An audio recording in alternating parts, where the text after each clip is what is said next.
should be addressed immediately. Whether or not it becomes public, and when I say public, I mean things that are not illegal. Like chronic adultery is not illegal as long as no bigamy is involved and it's not with kids.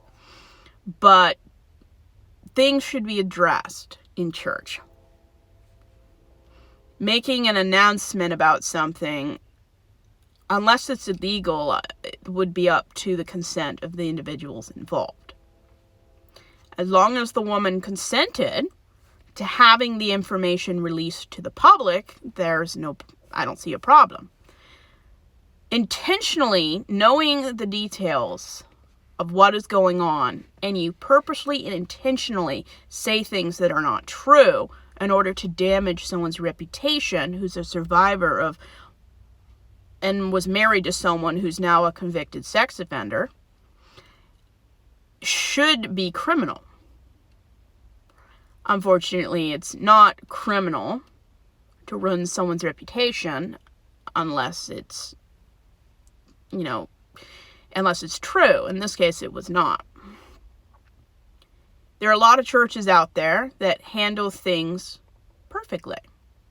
They report it, they remove the person, and they resolve it with the authorities. And even if it's not an illegal issue, it should always be carefully investigated and resolved.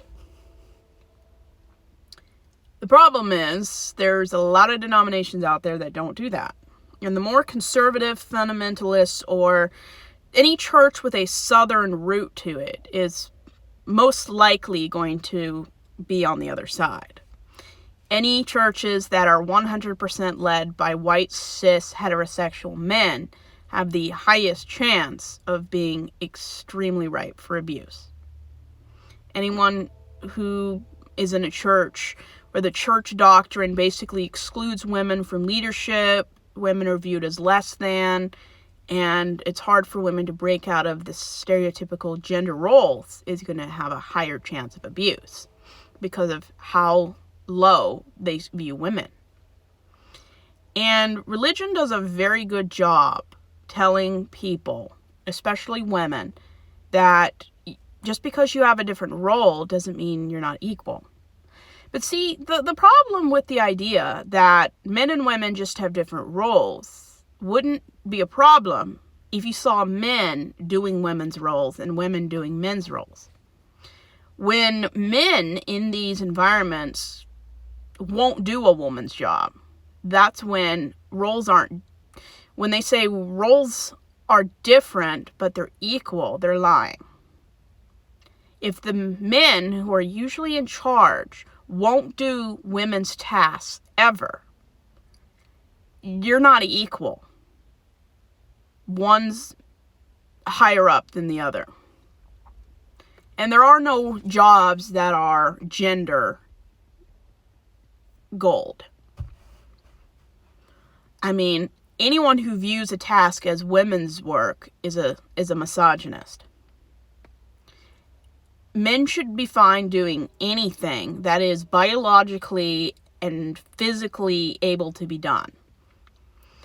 If the male leaders in church won't organize the potluck, won't take care of kids, and refuse to do women's tasks, your roles aren't different, your roles aren't equal, you're second class. Different roles but equal only works if everyone is comfortable doing what everyone else is doing. I mean, if a police officer doesn't feel comfortable doing a lowly job, and I'm not going to say what a lowly job is because there are no lowly jobs, but if someone in charge can't do the task of a subordinate without thinking less of themselves or someone else, you're not equal. You just have different jobs. And in an environment where women can't or consistently have access to jobs that are male dominated, especially in a religious institution, you're already giving off the vibe that women are less than. Well, because you look at the popes. To my knowledge, there's never been a female pope, a gay pope, a trans pope. Exactly. If everyone doesn't have equal opportunity and access to knowledge, decision-making, or power, you may have different roles, but you're not equal. Which is why there's no equality in marriage. When you're in an institution that believes that there are women's tasks and male tasks, but no man wants to do the women's tasks, you have a problem.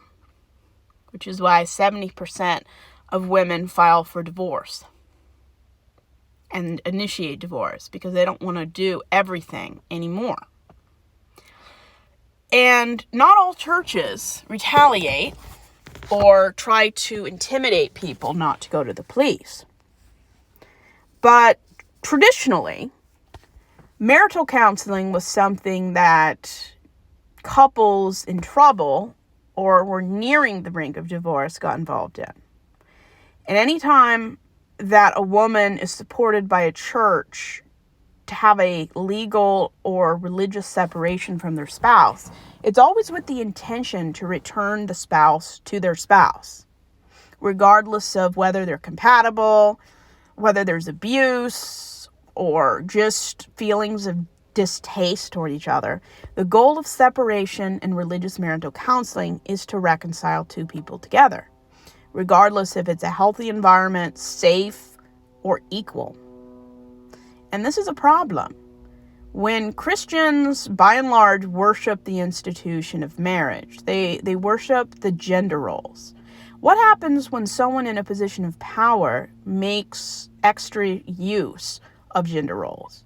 What happens if a white, cis, heterosexual man who knows that he has more influence and that there's privilege on his side, and he uses it to his advantage?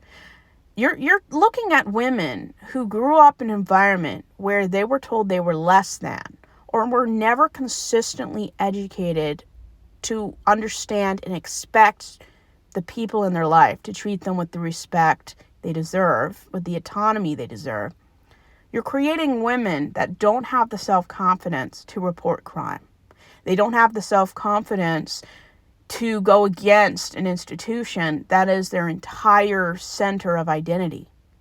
If women, or even children who are survivors of abuse, or just unhealthy toxic behavior, reports this to a church, or chooses to go against what the church wants her to do, she is threatened with losing all of her friends, her environment, her social sphere, whatever power and influence she has will be lost.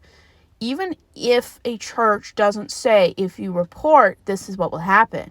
Every woman has to basically think something completely through, because every time a woman divorces, she thinks, is what I'm gaining from divorce worth the entire loss of everything but my kids in order to leave? And this is the kind of toxic environment religion creates. And it doesn't have to be every single church. But the stereotype, and there is enough of a majority in church for me to believe that this is going on. I mean, you look at the top 3 denominations of Christianity that have the highest stats of CSA and SA. It's Roman Catholic, Southern Baptist, and United Methodist. These are very conservative, white-coated, racist denominations.